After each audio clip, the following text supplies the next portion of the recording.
It's happy hour again from Central City, New Orleans. Hello, I'm Grant Morris. In the next 60 minutes, you'll get to meet just 3 of the many thousands of fascinating people who live in New Orleans.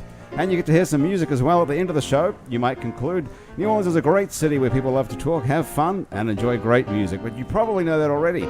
So let's get right on with doing nothing but enjoying the next 60 minutes of happy hour together. We're here at Casa Borrega, which is on Aretha Castle Haley Boulevard at Felicity Street. Casa Borrega is a bar, a nightclub, where you can hear Latin jazz mostly and Latin music, and an amazing restaurant where you can have great food as well. My 3 guests sitting around the table here are a bunch of extremely eclectic New Orleanians, and I'd like to introduce you to them right now. Michael Arata sitting across from me. Hello, Michael. Hello. Michael is making his 2nd appearance on Happy Hour for a good reason. Michael's an actor and attorney, a film producer, and is currently embarking on his newest career, a TV producer and animal conservationist. That's right. Is that accurate enough? That's pretty close. Pretty good.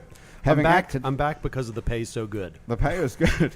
Listen to this. Having acted in over 70 movies, is that correct now? Because last time I said 50. Well, I've done 70. one since then. 71. Yeah.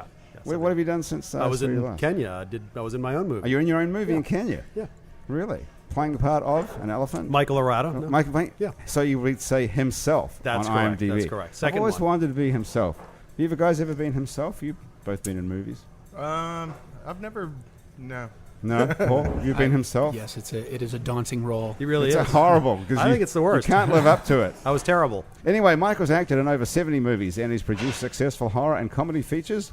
Just returned from Africa, where Michael's been producing and filming a pilot for a TV series about endangered species created and shot by fellow New Orleanians. It's pretty interesting, the whole story. Thank you. So last time you were here, you were off to do this show with a whole bunch of guys from New Orleans to save, what was it, the giraffe or the lion? The elephant. The wild elephant. The wild elephant. Yeah. Wait till you hear this story, you guys. This is an amazing tale. I'm hooked. All right. I'm ready. And the story is incredible. Sitting to my left, this just goes to show that you never know who you're talking to in New Orleans. You've probably seen this guy. Renso, how do I pronounce your name? Renso Amariz? That's it. Renso Amariz, you've probably seen this guy at the Apple Store in Lakeside Mall. Right. Okay, now wait till you hear who he really is. Renso is a filmmaker who's working on his 2nd feature film, I Am Luchador. Is that how it's pronounced? Luchador. Luchador. Which is a Mexican wrestler. Luchador. Ha!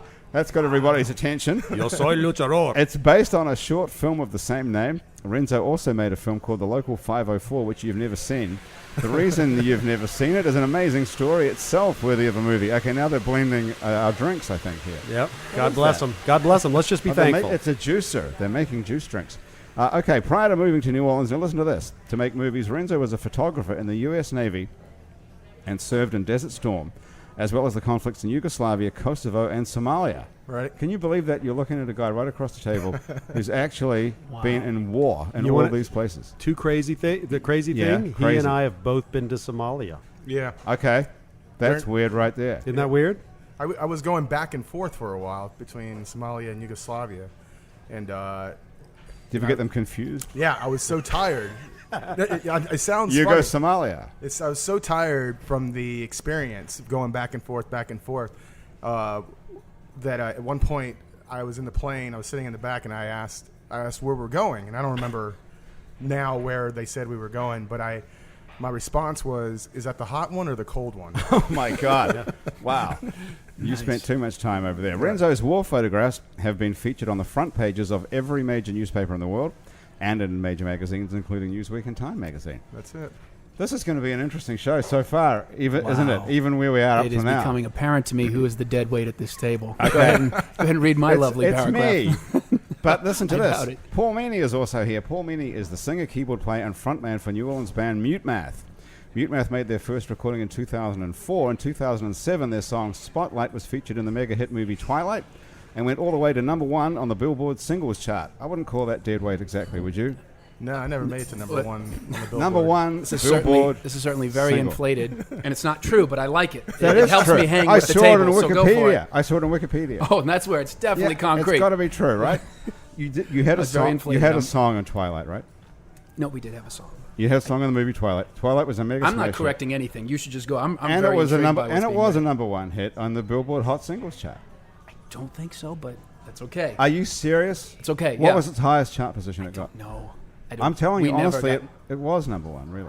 Okay, I like I your have to- version of it. Let's go with that. It is true. It's on Wikipedia. I'll show you. It's I've got okay. it. Look. I've got it right here. Have a look. No, this is. If this was worse than the truth, I would be jumping. I should just be keeping my mouth shut, Okay, right? should have. Yes. Really, but Yes. I'm okay. fixing Okay, it's not broken. tell me if what any of these things aren't true then. Among the thousands of live appearances Mutemath have played on The Tonight Show with Jay Leno, true. That is true, and it's David a Letterman, great time. David Letterman. Yeah. Conan O'Brien, Oh yeah. Jimmy Kimmel. Yep. Okay, so you've been on all these shows. We have, yeah. Have you also toured relentlessly to packed houses across the country and around the world? I'm on the witness stand. Now here. remember, Yes. you're under Yeah, oath. Yeah, exactly. Yes. Yes, you have, correct? Say have- it. I Say have- it, I for have God's toured sakes. relentlessly. I tell you what, this is a huge band. It's a hugely successful band that I think a lot of New Orleanians, a lot of people listening to this show might not even realize how big you are. You Well- guys are a superstar, arena-sized That's rock band. extremely kind, but now I got to correct you. We are just a good, solid House of Blues band. That's what I like to. It's about where we are. Certainly Okay. aspire to the arenas. I mean, we're shooting for that. We haven't quite got there yet. We got to play Jazz Fest for the first time this year. That was cool. Wonderful experience. Sort of of course, a childhood dream of mine. So it came true this year. That was very nice. What stage were you on at Jazz Fest? I think it was the One of those big was ones? it the Acura stage? Yeah. That's the that's big one. great. Yeah. Yeah. Let's play right before Galactic. It was Bloody- nuts. Have you ever heard this band play, Michael? I know their song Britannia we're about to listen to. Have you heard them, Renzo? I have not. You guys are going to be absolutely fucking shocked when you hear how Okay. good these guys are. We can for curse? real. You can. I just well, found I out we can. can curse. Yeah, you can say fucking anything you want. Okay. Listen to this. Mutemath's latest album, Odd Soul, is a commercial success and an artistic triumph of a band already at the top of its game that's reached new heights. Here. Listen to this. The official iTunes review of Odd Soul says, Paul Meany, who we're looking at here, Paul Meany's lead vocals weave around the quivering keyboards and molten bass, rising to an effortless falsetto that conveys hipster cool with a hint of prophetic vision. Now I know that's How true because about that? I wrote that. That's definitely true.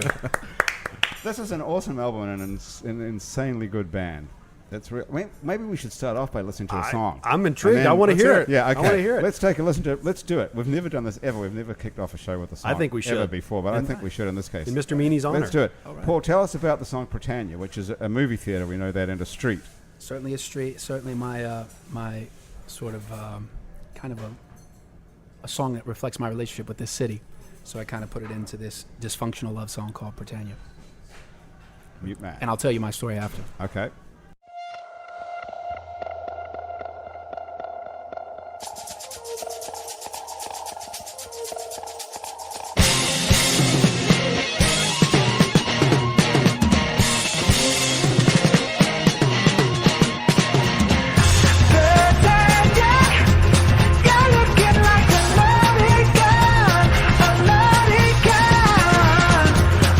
Britannia, you know you are the best.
Okay. What do you think of that, man? It's pretty good. Did I oversell it? No, it's great. That's the real thing. That is the real thing. Tell us about the song first, and then we'll grill you about the rest of your life. Okay. Yeah, that song sort of came from, I grew up here in New Orleans. And What high school did you go to? I went to Brother Martin. Brother Martin, Yeah. okay. And I don't know if it's just my luck in the city or it's, I don't know what it is, but it's certainly my relationship with the city where sort of this yin and the yang of something enchanted and wonderful will happen, surely to be followed by something dreadful or depressing or whatever it is, like a wonderful night out in the town with my lovely new wife, and then we come back and my car's been broken into or something. I have a great time, or I'll take some friends to City Park and we're hanging out. It's like, oh, what a cool place! We take our kids to go ride on the trains, and then and then on my ride back, I get a ticket from the eye in the sky, and there's always this thing of, God, I got to get out of this city. Because it just is getting underneath my skin. Well, you're blaming the city, of course. Yeah, no, of course. I'm just blaming where I'm at. Yeah, right. No, yeah, I'm just blaming, of course, Someone whatever I else's can. It's fault. never me. Yeah, right. And then I love this place. I this is home. I can't go anywhere else. So this is a certain example, but I kind of just funneled it into this sort of dysfunctional love song. Into the song. What are you saying? Britannia, you're looking, what is it? What is the chorus? Like a loaded gun. Like a loaded gun. Yeah, isn't that something? Have you been held up? No, I haven't, thankfully. Felt like it a few times, but no, not literally. And when did you get married? I got married in 98. 98? Been married 15 years. We celebrated my 15-year anniversary. I thought you just mentioned that you just got married recently. That was... No, Well, he said it very romantically. His lovely bride. Oh, is that what you were Yeah. getting? Okay. It's like the #1 record. You really are married, right? I am, yeah. And while we were playing that song, you got able to look at my notes here from Wikipedia, where it does really say you had #1 single. I really did It's got need the to wig date. me out with that. It's got totally the fine. It's got the date even. It's So okay. It is true, though, isn't it? Yes, if it's in Wikipedia, it is definitely true. We all know that. Okay. So how's that? So you... Whoa. When did you find out you had this voice? Because everybody in the world wants to be a rock star, like, Freddie Mercury or you. No. I started, I always sang since I can remember. My dad was a musician, and it was just What did always he- music what around did the he house. play? He was a guitar player. And, I grew up playing music in church. My dad was the music guy at our church, and whatever they needed filled in on that week with the drums, bass, they'd teach me a little something. So that's how I began to learn music. And Child labor. I've always thought, yeah, exactly. I've always thought in musical terms. So, when I first found out about U2, I knew I wanted to be in a band. I wanted to kind of That was chase what started. that Bono. dream. Yeah, I remember my dad was a subscriber to Time magazine, and so they were on the cover. Of, Yeah. Been there. Renso. Oh, you've been on the cover? Renzo's been on the cover of Time. Man, skip to something more interesting. We got someone who's been on the cover of Time come on. magazine. No. But anyway, I read Yes. that article of U2, and I didn't know anything about the music. All I knew was that there was this band, this idea of being a rock band. They're from the other side of the world, and they were traveling. And I remember there was a quote in there that Bono said, and it really stuck with me. I mean, I was 8 years old when I read this. But the quote is he found his voice because he wasn't good enough to sound like anyone else.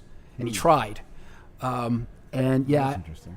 I kind of feel like after your failed attempt at imitating other singers, you finally sort of fall into your own. That's probably Who did you start off trying to sound like? Huey Lewis. What a funny thing That to was aspire Back to the Future. Yeah. Yeah. Well, Back to the Future played a big part in my childhood, and yeah, I remember That that was was the the first tape I song. bought was Huey Lewis. That was the very first one. So it was back in the cassette tape days. Yes, it was. Yeah. And what was the song from Back to the Future, the Huey Lewis? Oh, Power of Love. The Power of Love. Oh, yeah. Right. I bet you could kill that if you sang that. I definitely killed it. Oh, I That did. would sound great if you guys did that.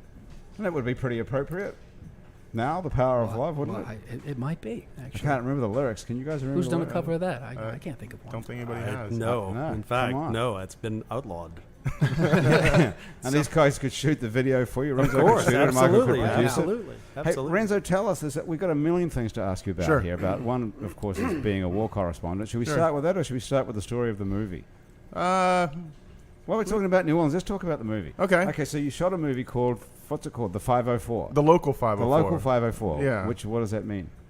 Well, it was, what happened was I had the funny idea that I wanted that domain name, and I had no reason to have it. I just saw that it was available, so I bought it. And so I was sitting on it for a while, and then one night I was writing and anybody can steal this because I'm never going to finish it, but I was writing this movie that I had an idea about a serial killer that who called himself the King of Carnival. And so during every parade, he killed somebody. He'd leave a little doubloon, and it said King of Carnival, and they can't find him and all that good stuff.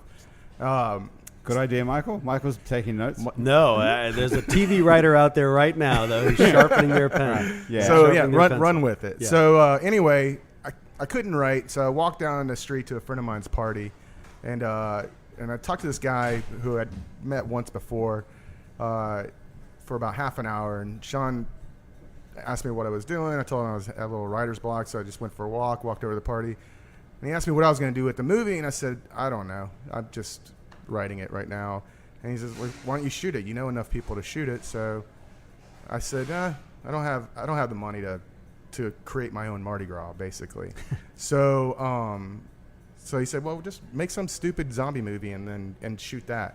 So I thought about it. I went home pretty much right after that, and I kept thinking like some stupid zombie movie, and I couldn't come up with anything that would make me happy. So I thought about Robert Rodriguez, and he said something, and I'm paraphrasing. He said something along the lines of, when he wrote El Mariachi, all he had was a suitcase, a turtle, or empty guitar case, a turtle, and a shitty town in Mexico. So he wrote about that. And I laid there in bed thinking about this zombie movie, and I'm thinking about that quote, and I thought to myself, I don't have a guitar case, a turtle, and I live in a shitty town in southern Louisiana that looks like a war zone. And then all of a sudden, as soon as I said war zone, everything clicked. And I thought, all right, so what kind of war did we have? And I remembered, I grew up, loving like those 80s Cold War movies like Red Dawn and stuff like that. And I thought about Red Dawn. It's like, well, what if the Soviets did attack, and what if they did win? And so I came up with this idea that it was present day Soviet controlled United States, and that there was a group of guys here in New Orleans after Katrina that found that because it was Katrina, that the Soviets didn't want to hold on to this, so they decided they're going to try to push them out, and they called themselves the Local 504, and using the area code and like the union system, and that happened throughout the United States with different resistance groups. Hang on a second. Just stop there for a sec. So we're living in some sort of parallel universe where it's the present day, but the entire United States has been overrun by what was then the Soviet Union. Correct. Okay, how'd that happen? Or doesn't that matter how that happened? So who's the president of the United States now? Some Russian guy. Right. Ivan. Something. Yeah, Ivan whoever, Okay. Yeah, I mean, it happened. I like it. You're already into the story. You don't need the backstory. You're already in. And, the story starts. And what drugs do you do normally? Normally, I don't do any drugs. Funny enough. No, the funny thing about the story to me so far, and chime in, you guys, you've been in wars for years. You've already been in wars for 10 years, or something, right? Right. That's all you did for 10 years was that's be pretty, in a war. Yeah, just ate, and ate that for breakfast. You had to go through. You had to go through the empty guitar case, the shitty town, the mariachi, El Mariachi, for you to think about war. Right, which is all you've known for 10 years. Well, it's not all I knew some other things. Well, you were a war photographer for all that time, so you saw war close up. Yeah, it's funny though. That whole part of life for me is weird because I look back at that almost forgetting a lot of it. You think that's intentional to blank it out? Not necessarily. It's just that maybe there was just so much stuff that I forgot that I remembered. Like I remembered being in Greece for like a month, and all I really remembered was like climbing Mount Olympus, this strip club in Thessaloniki, and this awesome hotel. And hey, look, that's a good plot right there. That's better than an empty guitar case, a turtle, and throw in some Russians and some turtles. I mean, there you go. There were some Russians. Yeah, right. No turtles. What were you supposed to be doing in Greece? There was no war in Greece, was there? No, there wasn't. There was. I guess it doesn't matter now. Yeah, there was a. We were going to do an amphibious landing through Greece into Kosovo. And so I was taking pictures along the coastline going into Montenegro for this possible thing for that a could landing. that So could happen. were you taking pictures that would be then published somewhere, or No. were you taking pictures for reconnaissance Reconnaissance type pictures? terms, yeah. And where are you? What are you, in a helicopter or a boat or walking around? Or I'm in a car, plain clothes, driving. I drove from Thessaloniki down to Volos, and then drove back up. Took a month to drive back up. So who's in the car? Just you and a couple of other guys? Just or me. Just you. So you're like a spy. I didn't look at it that way. Just looked at it as. I didn't tell anybody what I You're was a doing. nature photographer at that point, right? Yeah. Well, let me ask the question Exactly. again. So you're like a spy. Yeah. No. You're taking military photos for a military purpose from in a country that's an ally of the United States Right. without the permission of the country. Oh no, they You knew, do they not knew it. have They to knew you. answer They that knew it. question. Yeah. Let me advise My you. attorney is. You do not. They knew. They knew. They knew I was there. Okay, I so was you know working. it's- I was working under NATO at the time as well, so everything was fine. But What did you do all day? You got up in the morning and drove to the next location. Sometimes it was weird. Like, I remember one night I had to go some beach. There was a SEAL team that was camping out. It was like 2 a.m. I had to go find them, and I just had like a general location of where they were. So I'm out there.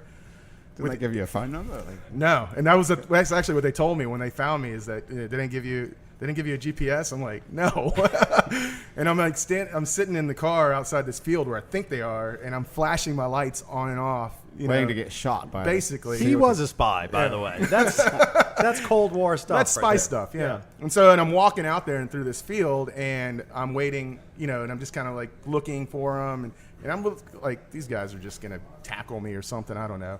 But I finally see them, and I'm like, hey, I'm an American. Hi, SEAL team. Hey, buddies. It's just me. And they were camera. they were actually just as scared as I was. No way. That's not a good sign for the No, they'd security of the United States. no. So the SEAL team was like the ace guys, right? They're scared of a guy out there with flashing his lights. No, they had just gotten back from the strip club in Thessaloniki. It's With the empty They guitar thought case you were and the turtle. MPs. They thought you were an MP. yeah. I'm not going to tell you what they were doing. They weren't doing anything like illegal drugs or anything like that. But they were. I hadn't They were even thought of that. having Campfire. a they were Nice having a, campfire. they were having a little camp out there and having a good time. So they got hookers and stuff out there? No. It's just, Well, it's the army. You're allowed to do that, aren't you? Secret.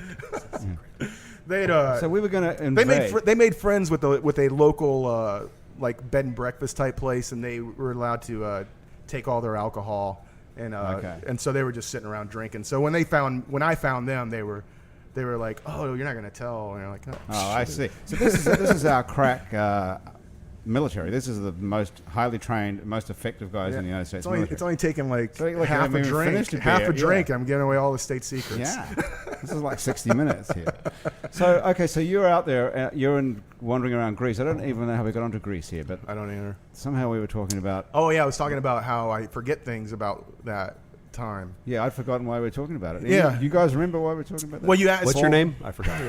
So yeah, okay. but I was back to the movie. Yeah, No. so I was in Volos, and I was in Volos, and I was saying that I forget things about what happened back then, and I was in Volos, you were saying. and I was in a Zodiac in a joint Greek and U.S. Marine exercise, and I was looking through some pictures, and I found this picture I thought was kind of cool from that, and all of a sudden I remembered that I almost died that day, and I forgot, like it completely just slipped my mind. How many times have you almost died in combat? Apparently, I don't know.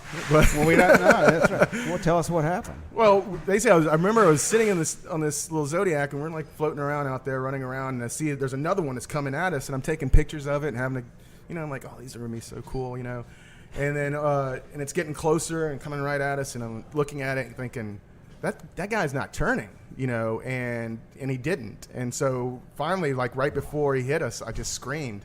And it's like, everybody get down, and everybody just didn't even think about it, just hit it, and he hit us from the side. And but if we were all just standing there, I mean, I don't know if we would have died necessarily. There's But another fascinating story here. Let me just get this straight. You're in a Zodiac, which is a dinghy, like an inflatable dinghy type thing? something like that. We were letting the Greeks drive that one at the time. Who's in it besides you? You're the photographer, but what other military personnel I had, I think it was all U.S. Marines. Maybe a couple Greeks were with us too. Okay. So U.S. Marines are floating around out in the ocean. And We the were- only guy who says, look out, we're all going to be killed is the photographer. Well, I'm the only one looking around. What are the other guys doing? They're looking forward. I'm a little I see. scared. So this living guy was here trying now. to ram you. Was he on purpose? No, or? he just he was learning how to drive the. Oh, I thought it boat. was going to be a terrorist. No. It was actually a friend. My friend. Long time no see. Okay, so let's go back a little bit. So you're in bed. Yeah. You're thinking, And so why don't I write a movie about A war. That's never in which the happened. United States has been overrun by the Soviet Union, which Right. is, of course, by that time there was no Soviet no, Union. they're right? gone. So suppose the Soviet Union had won, and the president of the United States is Ivan something or other, the Correct. terrible, Right. and you're living down here, and we've had Hurricane Katrina. Correct. So this is a Hurricane Katrina story in Soviet America. Right. So the Soviets pretty much abandoned this. Fucking awesome. It really already, is. right? I'm Okay, telling you, you're okay. already into the story. Well, You you've don't already need- shot this movie. This is a movie that exists, right? It's shot. It's sitting Yeah. on a hard drive. But sadly enough, as Okay, so get to the really crazy part of the story here. What is the sadly enough story? the sadly enough thing is we didn't know what we were doing, and so basically all the sound was stolen. Yeah. Well, now that's what I read this in your bio. Yeah. It says the sound was stolen. What does that mean? It means that someone stole the sound. But what does the sound look like? Is it a separate? It's on I'm a hard following drive. that. I'm following that. Yeah, it's on a drive, and so our sound guy apparently had it with him at some at like the R bar or something, and he Be was. careful. Be very careful. Yeah. Was it actually the R bar? I believe it was, but I'm not 100%. You know, Okay. Or it might not have been the R it bar. might not have been the R bar. Could have been the B bar. Okay. We have to be very careful about what we say. Now I Okay. have to ask: is that an Paul. insurmountable obstacle, though? Well, we never planned on the sound, the camera sound being used. So we didn't want to use it, and so that's all we have. It was only there for reference. So that's all we have to go off of. So some of it actually sounds decentish, and some of it's completely horrible. And So we just made to ask you a question about making a movie. Mm-hmm. Michael, you might be able to answer this better. So you see with guys shooting movies, they have like a big boom microphone. Yeah, hanging yeah, over yeah, something. yeah. Yeah, And that's- that's the sound you're recording to Correct. use. Yeah. So that's the sound that's been stolen. right. Okay, so what The happens good when- sound. when you see a movie, these documentaries about how they make movies, they have like a recording studio afterwards, and everyone dubs the sound in over again, don't they? Well, there's Well, like now you're That's going to what deal I with heard. his budget issue, and it's about like how much Well, what but- resource do you have. So what probably happened is you didn't have that. It was stolen before the sound was actually synced up. Mm-hmm. Yeah. So Okay. so they had filmed. You had filmed the movie, and at that point, somebody essentially just downloads all the data from Right. this hard drive onto another hard drive where they actually sync up the sound with the picture. Okay. And you actually do have camera sound, and he's right. It's usually pretty crappy because you don't ever intend on using the camera sound. Okay. And so he had the unfortunate experience before somebody synced up his sound to the actual picture, it got pinched. Right. And But the so what sound do you is- do? Well, Cry. That's my question. Cry. No, but hang on. Yes. No, you're thinking the same thing, right, Paul? Dub These the- guys dub the go whole into a movie. recording studio and they dub every yeah. line. Well, over. you can do ADR. I mean, it's really hard. What's I mean, ADR that's for our listeners. I don't remember what it stands for now, but The agency of yeah, yeah, you can something recording. You're basically dubbing your own voice into it again. But I But mean, could- like Brando did it all the time. But then you look at there's some movies like I think it was Godfather. It was actually like some pretty terrible sound in some of that because he would mumble his lines on purpose in order to do ADR later on. But ADR, so ADR is the name of going back in and doing this. So why couldn't you do that? I mean, I can't think of a better Kickstarter story than you sitting here telling the story and someone stole our sound. Everybody's going to give you $25 for that. That's true. I mean, that's a pretty good idea. We've decided we're just going to get creative with it and see what we can pull out, and then we might have to do some ADR. What's the alternative? What do you I think. Well, we're looking into all Music. that. We're in our Paul, we're in our I can hook you we're up. in our Sound fourth sound guy right now that's trying to fix it. Ooh. And at this point I already know the answer every time. So Can't do much with it. Can't do much Sorry. with it, Michael, you know. Michael's a film producer. He's produced tons of movies. It's He's a hard. rescued- It's a he's tough one. rescued That's so we were running around in Kenya, in the Yeah. highlands of Kenya, Yeah. and one of the issues is so we filmed all this fantastic stuff. How do we get it back to the United States? So it's a problem that you deal with, and you try to you hopefully get lucky and you don't have a problem with it. But we what we did was we strapped it to the back of a camel, and then that camel passed it on to a carrier pigeon, and the carrier pigeon passed it on to a goat, and then the goat passed it on to a buffalo. The buffalo ended up in the middle of the city getting hit by a bus.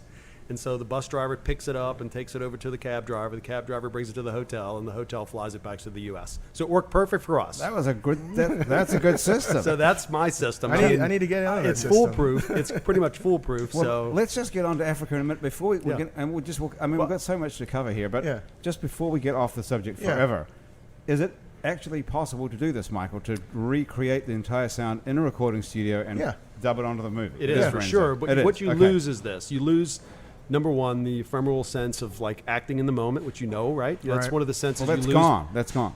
Right, but you also lose are ambient sounds and other sounds that are kind of natural. So you have to recreate everything. Yeah. Not only do you have to recreate his dialogue, my dialogue, your dialogue, all your the foliage dialogue, and everything. you got to do everything over. And You got to go out with a little handheld recorder and get the ambient start from sound scratch. and all that. Yeah, crap. every So essentially step, you start from scratch. everything. So isn't it just a money and time issue then? Yeah, I mean it's been 4 years since we started this thing, so I guess time doesn't matter anymore.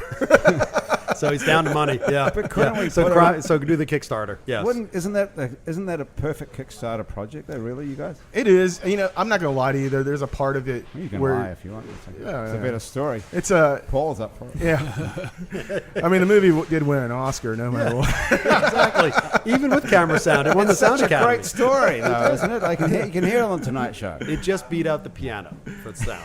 No, but I mean there's a part where you just you start feeling really defeated about everything, and you have so many other ideas that you want to Yeah. get off the ground and run with that are, I mean, to be honest, I mean we've learned so much doing that we know we can do better, and we've done better since then. So you just you feel like you kind of want to move along. I've got another great idea for Yeah. you. What's that? Okay, this is another good one.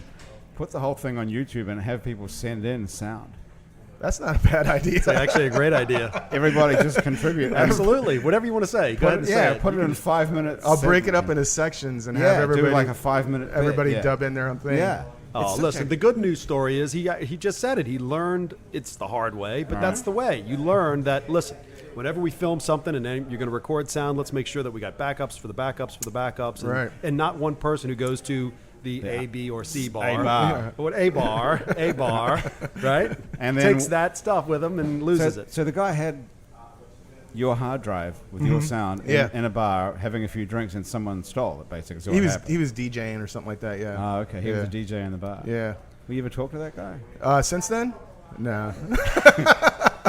Does he know who he's fucking with? That you're in combat? That you've taken out Greeks? I actually feel really bad about it because he was a really good friend. He's taking And out I, Greeks. I feel like I broke up with a friend. I've never actually done that before. Yeah, You yeah. know, so Well, it's such an. I'm sure he. They don't feels call bad it, it's too. not friends biz, right? yeah, Showbiz. yeah. I'm sure he feels bad about it though. I'm right? sure. Has he gone on to work in other movies, or is he washed up? I for it? have no idea. He does stuff. You probably heard of him at some point. We'll talk about it later. Well, we don't have to mention his name, but you can tell us his name if you want. Nah, it's Nah. cool. Okay, let's not be mean to him. Okay, That's awesome. Back to Africa. Back to Africa. Okay, That's so gonna be the last name of time last time we sat around this table, Yeah. you were about to go to Africa with Kenny Morrison, who's a photographer, Yep. and Alex Beard, who has an art gallery in the French Quarter, and As he the was- host. as the host of the show. Yep. And you had this preposterous idea that you were going to go to Kenya and shoot a pilot for a TV series about saving the African elephant. Yeah, actually saving endangered species, but we're going to start with the So African then we're elephant. going to do a whole series around the world for like Discovery Channel. Yep. And nobody was paying for this except you at this point. Yeah. It was Okay. it was completely different than everything I expected, but everything I wanted. It So was I saw you fantastic. drive away from the curb here on Aretha Castle Haley Boulevard. That's the last time I saw you. What happened? Good question. What happened? You know what was? I don't know. I'm going to try to encapsulate it, and then we'll kind of talk about it in some detail. So what happened was, it's really hot. You're up in the altitude, like 6,000 feet, and so and it's intense. It was a very intense experience for everybody. We had a New Orleans crew. We were used to the heat, prepared for the heat. What we weren't prepared for were some of the other elements, like how hard it was to get from place to place. The continent is so huge, African continent is so massive that there isn't any quick way to do anything. Like everything takes a Herculean effort. So we'd find this fantastic story, and we're just talking about Somalia, right? And so just a quick example, we found out that there were going to be 4 of these tribal chiefs who kind of dominate the northern Kenya, northeast Kenya terrain, that they were going to be meeting in one place in this little frontier town northeast of us, close to the Somali border, in what they call Kenyan Somaliland. And so we thought, you know what, let's go check that out. It can't be, we can try to figure out how to get there. And somebody said, okay, well, great. Well, I'll organize this and we'll get a van and it'll take us about, 8.5 hours to drive up there in the van. And by the way, there really aren't any roads, so it may take us more than that because the roads could be impassable. And by the way, we're probably going to be visited by pirates or bandits on the way up there. So we have an armed military guard with us, which we do, and that's fine because our, they have weapons and we'll have weapons too. So that shouldn't be a big issue. Not a huge issue, we can deal with that. And we may get up there and they may not actually even be there. It may have been yesterday or it may have been 2 days from now. And so one of the fun things that I had as a producer was the opportunity to say, you know what, fuck it, let's do it. And so instead of driving, we flew everywhere. So we would literally meet these wild bush pilots, people who've been living in Kenya for years, some former American soldiers, right? There's all these kind of special forces guys who are out in the middle of nowhere. And what they do is they come up to you and say hey man, you want me to show you where you can buy some used weapons? No, I'm filming a movie, man. I don't want to buy any weapons. I don't want to do any drugs. I don't want to do any of that shit. I just want to shoot a film. And so they'd be like, okay, I'll fly you guys up there. So we get in this plane and we fly up there. And this is what everybody says up there. Listen, let me do the talking, okay? Let me get up there and do the talking. And you're like, God, I wish I spoke Swahili or one of the 47 other tribal languages that they speak. And then you realize everybody speaks English. Everybody. So even the Somalis, even the most remote tribesmen up there, they have some English. And so I didn't like other people doing their talking for me because they were all negotiating, right? They're all negotiating okay, take the guy in the green shirt and 2 goats and we're good. I think I'm the guy in the green shirt. I don't want to stick around here. So, we had some fantastic experiences. We really literally went up there. We're in the middle of we're on the equator in northeastern Kenya, dealing with people who don't see cameras and camera crews and heavy armory that we had with us to protect us. And everybody to a person was incredibly generous. Did you see elephants?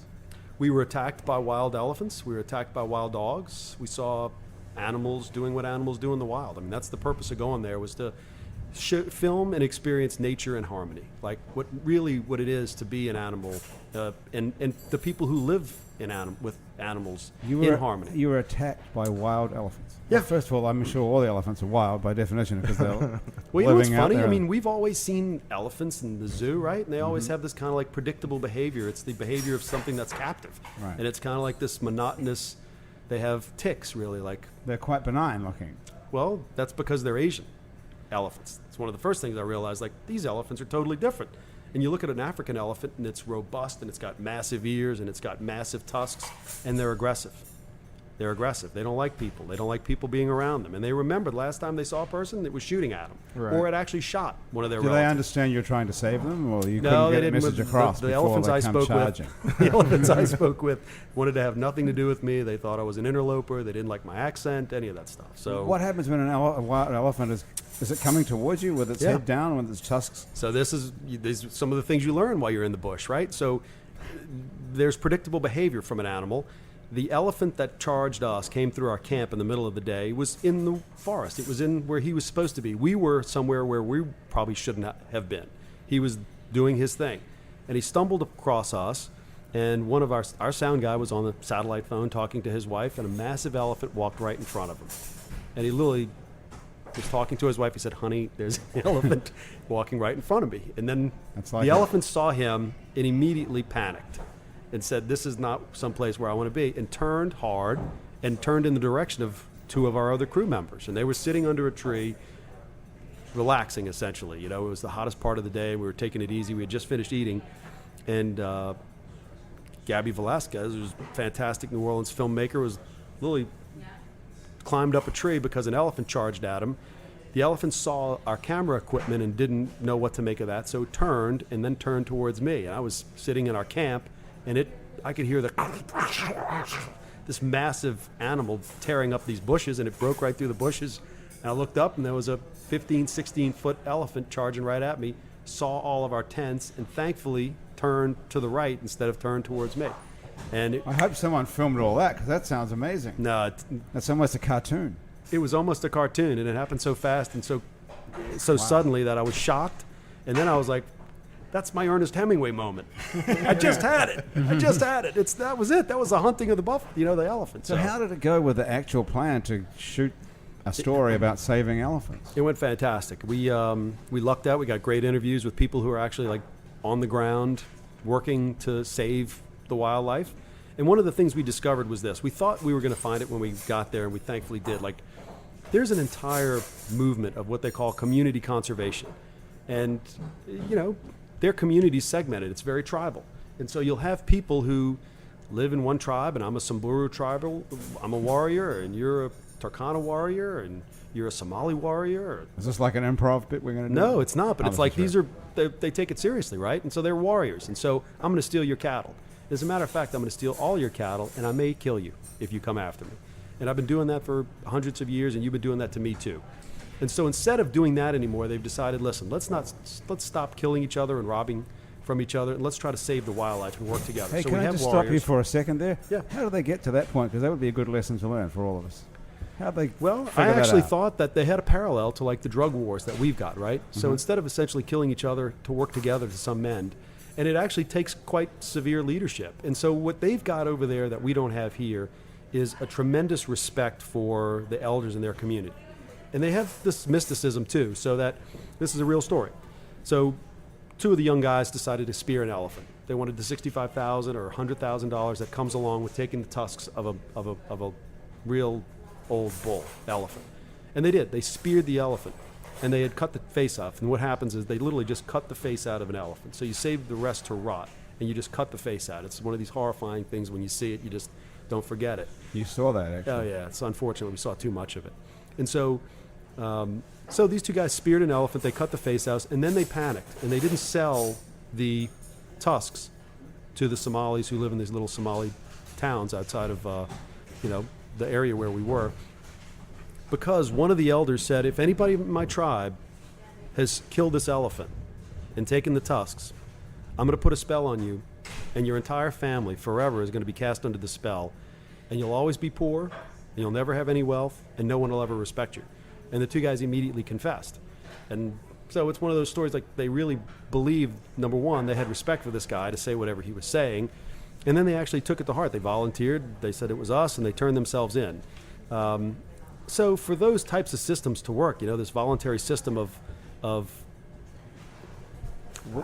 But what you're talking about there is a faith-based system where you believe in something, and you believe that if I do something wrong, I'm going to be punished, not by being put in jail or being killed, but by actually because I've transgressed the faith that I believe in. Yeah, I mean so that's like a religious. It was a pretty powerful experience, meeting the people, having the opportunity to talk to them about, their faith, their not only their faith system but their cultural systems. And respect is an enormous both weapon and shield over there. Like, elders are held in great esteem, and so if you're the guy who controls your area, you control it from the top to the bottom.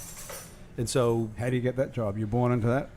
I don't know. I think You you're the kill toughest people? guy. You're So the we would meet right. people, and we had guys with us, and you could tell like there was a hierarchy there. That the toughest guy was allowed to grow their hair long, and they kept it in a bun, and everybody else had their head shaved, and they had one guy who was allowed in the group to be the guy. And how do you get to be that guy? Do you have to be the strongest think person they're- or the most convincing, or Well, what is it? I think it, from my perspective, it looked like dominant personality. You could tell not only were they physically able to match everybody else, but I think psychologically they had a charisma type thing, that they were the most dominant people. And this is the guy that's going to put a hex on you. Or put a hatchet on you. But he's the guy that was going to put the hex on the other guys for cutting an elephant's face Yeah, off. but I also do think he could also throw what they call the rungaroo at you and knock your skull out. Right. I mean, they were all very proficient at weaponry. I mean, they all they were shooters, and everybody carried a cell phone, a knife, and a gun. A cell phone, a knife, and a gun. Yep. Not that dissimilar from Central City, New Well, Orleans. it could be. It could be. The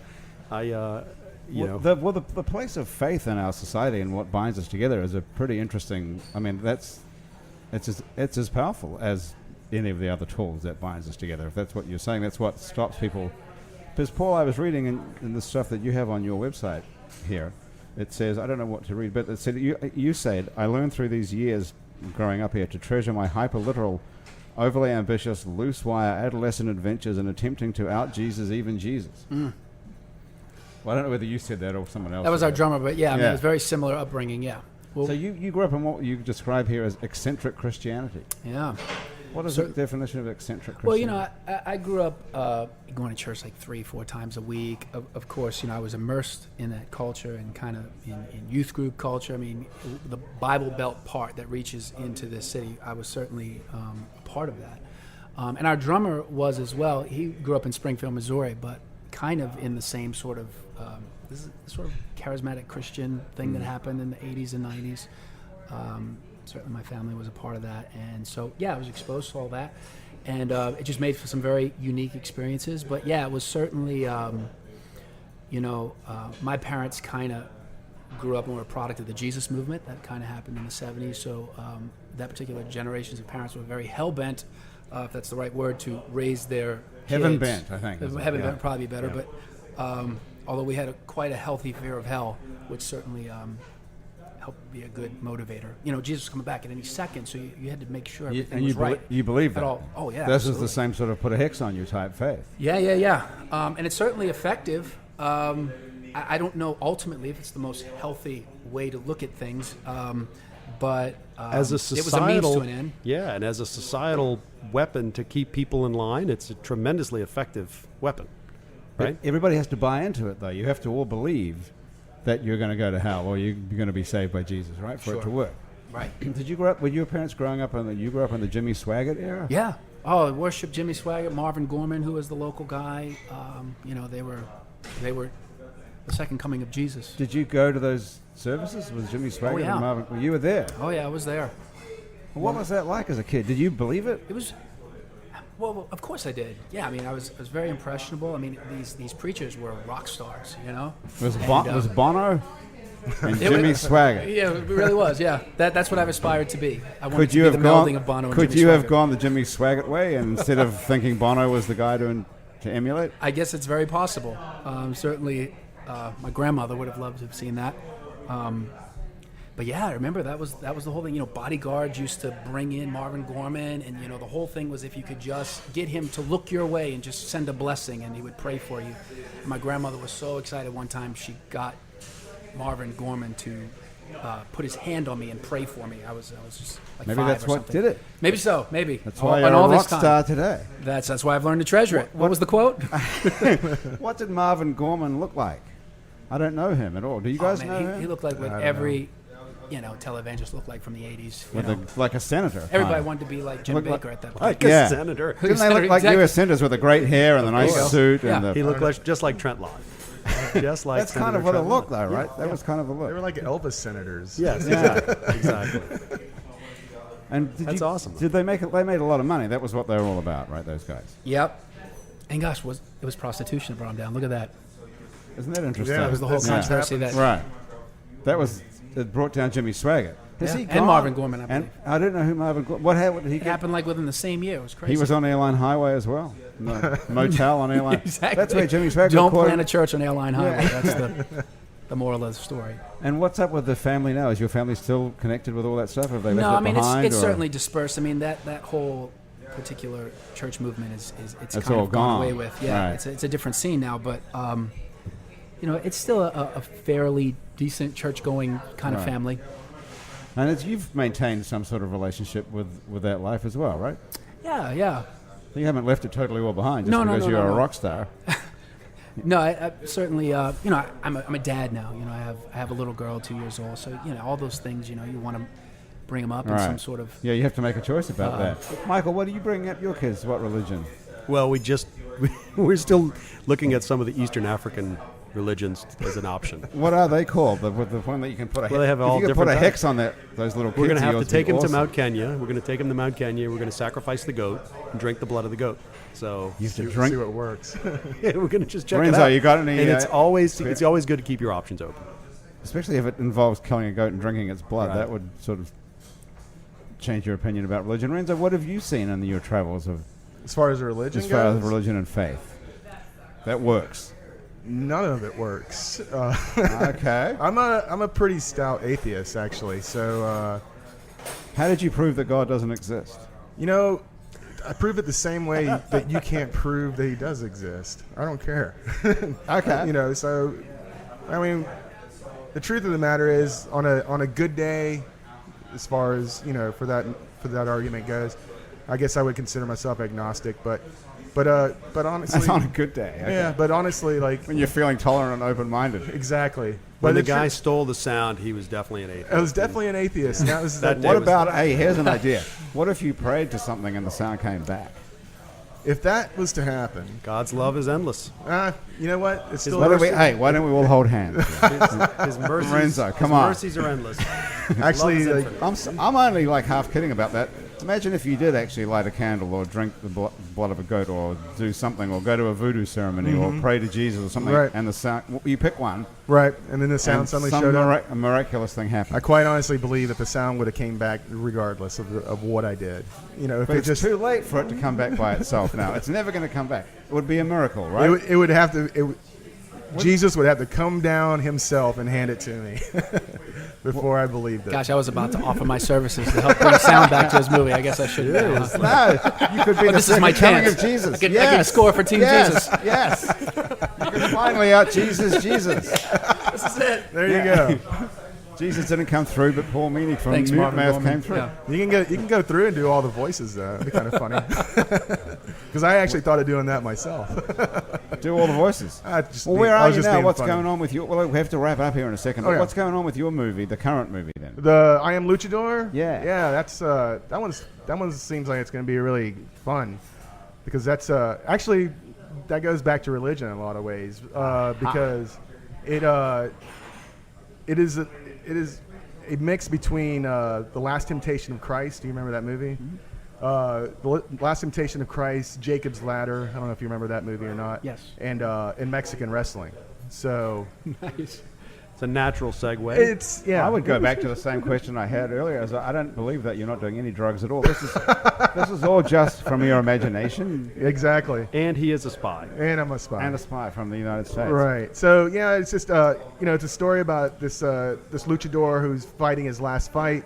He's offered a bribe from the Mexican drug cartel to lose the fight, and if he wins the fight, he makes all this money. Or if he wins the fight, they kill him, and if he loses the fight, he makes all this money.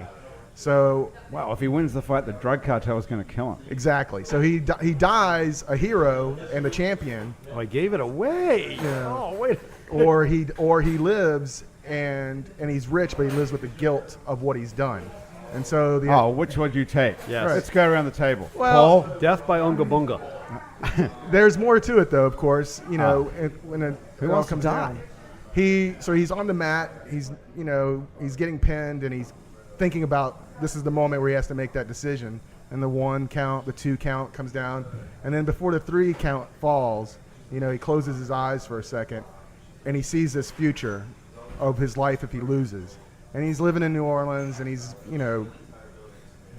he's drinking a lot and drugs, he's womanizing. It sounds great, honestly, but then Is that Casa Borrega where Yeah. they speak a lot of Spanish? yeah, exactly. So he'd feel at home. Maybe we use this as a location. I've never been in here, but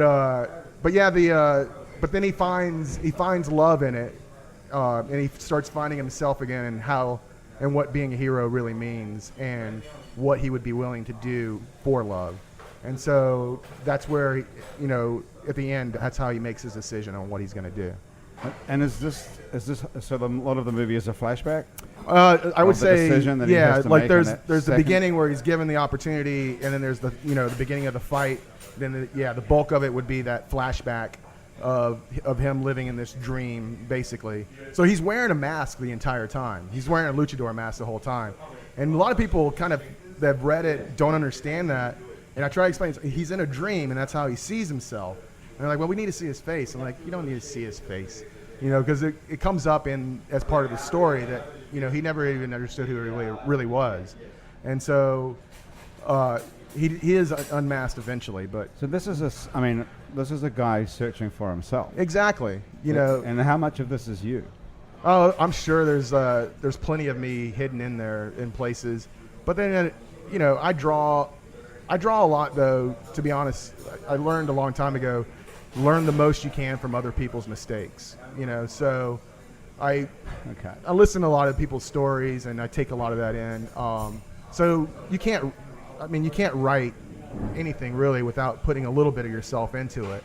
And so, yeah, I'm definitely in there, but it's not 100% me. It's not a story about you and the search for yourself. No, not necessarily. I mean, I was never given the opportunity to do any of that. I would have definitely made the bad decision. Not yet. Not yet. There's always hope. Yeah, if you're talking about Hollywood, That's yeah. true. Yeah. That's true. Yeah, so Listen, That's there's a not great story here, though, that you got to remember whenever you're kind of like marching forward in the film business is never trust anybody else with your sound shit. That's from years of there- experiences. there's a whole new plan for all that. Yeah, believe me, trust me. You put it on the back of an elephant, then Right. it kind of runs it to a giraffe, then gets it to a Michael, goat. what are you doing now with this then? So We're you editing. shot this. You shot the pilot. Yeah. You came back alive. Nobody got killed because I was determined somebody was going to get killed. on Nobody this got trip. killed. No one had any malaria problems or anything like that. We actually all came back really excited. We're going to do a couple more interviews in the United States. As a matter of fact, there was an article yesterday about Hillary Clinton signing on and meeting with the people we met with there, and she's now kind of into the movement to support, the African elephant. And because the question is really like, if we can't, it's like remember the whale. Yes. The whale was going to be extinct in the 1980s, and everybody turned their attention and said, "Wait a second, if we can't save the whale, what does that mean about us?" So we've got a couple more interviews. We're going to have something out probably mid-September for us to really take a look at. So that's really the focus right now. We're really burning to get it done and get it on TV April of 2014, Earth Day of April 2014. Wow! Congratulations! Thank you. You It's really exciting. did it. You pulled Yeah, it off. Pulled it off, man. Wow! We're looking forward to seeing what happens. Me with too. that. Me What's too. the name of the project? Drawing the line. Drawing the line. It's about a guy who's an artist who goes to the, African wilderness to find this beautiful, pristine piece of wilderness and to live in harmony with nature and find out how it's done and art and nature and all in balance. Drawing the line. Yeah, drawing the Okay. line. Congratulations! You Thank pulled you. it off. How Pulled it off. amazing! Paul, tell us about Mutemath. Where are you guys and what's happening? We're in the middle of making our new record, and about to go back to Australia. I'm going to do a little tour out there. There's a harvest festival in Australia. We still won't get to see New Zealand. Well, you can hoping almost to get see there one it. day. Yeah. We're going to India this year, and I'll play our first show out there. You're playing in India. Yeah, looking forward to that. So That's cool. get to see a little more of the world this year. Yeah. I'm sure we awesome. only got to hear one song off this awesome album, Odd Soul. But you can get it wherever good downloads are sold and Yeah. the odd record store that still exists in the United States. It's spelled ODD, soul, not Old Soul, but Odd Soul. Yep. God, you guys, thank you so much for joining me here. Oh, on thanks Happy for having Hour us. today. That's great. What a great hour. I think we only went down one road. We could have done this whole thing a whole different. Well, maybe we have to have everybody back and do it all over again. Sure. Let's do it. Thank you so much. My special guests on Happy Hour have been Paul Meany from Mutemath, Michael Arata from Drawing the Line, and Renso Amariz, whose new movie is I Am Luchador, about a man in a mask. The producer of our show is Graham DePonte. Our associate producer and technical director is Chris Kehoe. Christian Unruh is our music director, and our link to the real world and web designer is the fabulous Dr. Cliff Brigden. Mitch Foreman wrote and is currently playing the theme song you're listening to. The fabulous audio quality of this show is brought to you in part by PreSonus Audio Electronics. PreSonus makes some of the best audio recording and live sound products around, including Studio One music production software, Studio Live digital mixing consoles, Eris studio monitors, and much more. You can visit presonus.com for more info about that. If you'd like to be on our show and you can stay upright for about an hour, drop us a line. Our address is on our website. You can check out our other happy hours on our website. There's tons more shows to listen to, as well as Out to Lunch with Peter Raschuti live from Commander's Palace, Mindset with psychiatrist Dr. Nick Pajek, True to the Game with Chris True and Tammy Nelson, Viet NOLA, our show about the New Orleans Vietnamese community, and Midnight Menu Plus One with Margot Moss and the man who ate New Orleans, Ray Canardi. You can keep up with us on Facebook, Twitter, and a bunch of other time-sucking social media as well.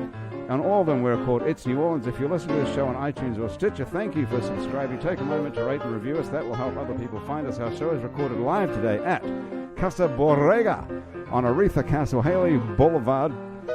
At Felicity, you can come here and check out the awesome menu, live music, and get a cocktail as well. It's also open for brunch on Sundays.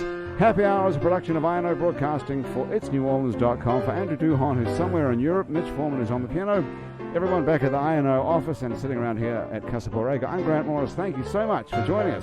We'll see you next time on Happy Hour.